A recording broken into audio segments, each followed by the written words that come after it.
Alright, this video will just walk you through how to use Google Groups. So you can see here at the top groups.google.com, or if you have your 3 buttons on the right here, your 9 buttons, sorry, you can go down here until you find Google Groups. Here it is, that's what it looks like. So here in Google Groups, there's lots of things that I love about Google Groups. So rather than browsing all the public ones, what we're going to do here is going to create our own group. So we're going to click here, the big red button. Give your group a name, so let's say it's Year 7 Geography.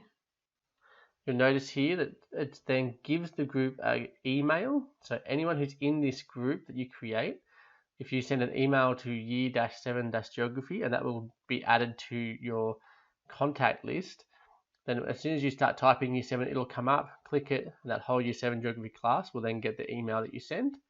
You can provide a description about the group, so Year 7 Geography class. You want English. Now you can choose how much you care about whether it's UK or United States. Scroll down, what type of group. So group type, so you can just create a group that's an email list. So click the drop down. We can use it for a web forum, for Q&A forum, which is basically just a web forum but designed specifically for having questions with lots of answers posted to it. Or you can make it a collaborative inbox. We're going to choose web forum. And now the web forum still has the email address that still works, but we just added an extra layer of functionality to the forum, to the group. Now the basic permissions, you generally just leave this all as is, but who can see it, who can view the topics, who can see all the posts, and who can join the group. So sit here, so you might say only invited users can join the group. You might say that posts all the members of the group. Okay, so you may not want all organization members, but just the members of the group. View the topics, probably the same, so members of the group, beautiful. All organization members can see the group itself, so that basically means everyone at your school or at your URL address can see the group once it's created. That's it. Click the red button at the top here, click create. Okay, created. Now I don't know whether you'll get this or not. I just tend to link it to my profile, nice and easy. Keep that saved.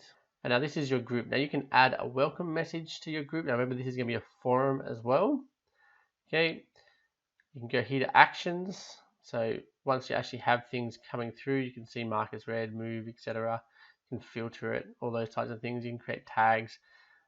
So you might tag this as geography, for example, and for stage 4 if you like. You can manage your group once you have people in there. But the first thing you want to actually do is manage your members. So if I click this, get drop down here on the left hand side, and so I want to invite members to the group, or I can directly add members. So rather than having to invite them, I can just stick them straight in there. There's outstanding invites if you've invited people who haven't joined yet, or you can see any join requests where people have asked to join your group themselves. So let's just direct add some members, some people. So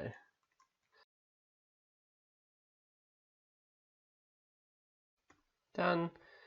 Now you might choose here with your email subscriptions. So are they going to get an email every time someone posts a message, get a one summary each week or each day or something? So what are you going to actually send out here? So you might choose that there's no email subscription attached to it. I like to keep some kind of email subscription, so you could do up to 25 full new members messages, or you could leave it as one summary email of new activity per day. That's a abridged version, but if you want your students to get it every time you post something for them to get an email that says that, leave that on there. Click add. Okay, now notice this says that they're outside of my organization, and so I can't add myself yet. If I go down here though to permissions, basic permissions, and so join the group, who can join, only invited users, but there's a button just here, allow new users not in Teachers PD. I'm going to click that. You shouldn't have to do that for your students because they'll all be in the same URL, your same organization as you.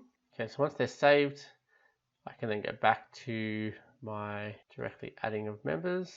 Notice it's kept my message there, kept that there, and now when I click add, just say I'm not a robot because there's subscriptions attached to it. And there we go. Now I have a group, and so I can have a look. Done. Here's my group. I can add a welcome message. Hi, please introduce yourself. Right, click save. Now if you want to add a new topic, just click here and say, what's the subject for this topic? So let's say in Year 7 Geography, I don't know, maybe you're looking at wilderness. So you're going to type your post. So you start a discussion. So you want to display it on the top maybe. Now you can have canned responses here, which is really cool. So you can manage your canned responses. And so that's like, basically it's going to remember something you type in. So if I have here, if I constantly am saying the same things to students, like please check the assessment task notification for this information, right? Let's say I have to say that a lot. I'm going to click on my canned responses, manage them, and so I'm going to actually add a new canned response, and that was it underneath. So copy canned responses, and a new one. So this is AT notification. Right, and so here's my message to them, and if you have that as an electronic thing, maybe you shared it through Google Classroom or something, you could then put in the link here, click the link button, and then wherever the address is, let's just say it's at teacherspd.net. No, it's probably not. There we go, and it just appears like that. Click save, and so now if I post this, I can then reply to it. If you want to tag it, so this is maybe AT1 could be a tag. If you then put a comma in, that's one tag. Geo and Year 7. Oops. Alright, there are your tags to help you find it easier. Click post, and there's our post. Okay, and so now you can click in here on the post, you can reply, and so now you might want your canned response. Stick that in, and there you go. You might want to attach a file to it. You can just upload it. You can quote the original, the front of it if you want to, particularly if you're applying to someone who is 10 comments earlier. You can quote the original text in there so that they know who you're replying to, and then post your response, and it just comes up as a reply.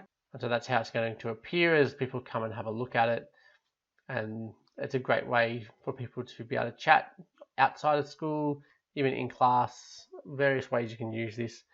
And in the next video, that's what we're actually going to discuss, is essentially how you can use this with your classroom. Now, obviously I haven't gone into every single feature around Google Groups, but the basic ones that I find most beneficial are using a forum, and the fact that you get an easy email address to be able to send stuff to with your students. So if I go back to home, here you can also just go click here to find your groups, and then you'll find all of the groups once they load that you are a part of, and you can just click on that group and get in there to respond to any of your comments from students, the debates you might have with them, all kinds of stuff. If you want, you can also star them. So for example, if I wanted to see this one all the time, I can just click my starred ones. It'll filter things quite quickly for me to just the ones that I access all the time. And you can also click on your own discussions, and so that's basically when you're having posts in a forum between yourself and someone else. Obviously, so far I've created one forum and I'm chatting back to myself, but they're the kinds of things that will come up in here. That's it. Well, now let's chat to you a bit more about how to use groups in your classroom.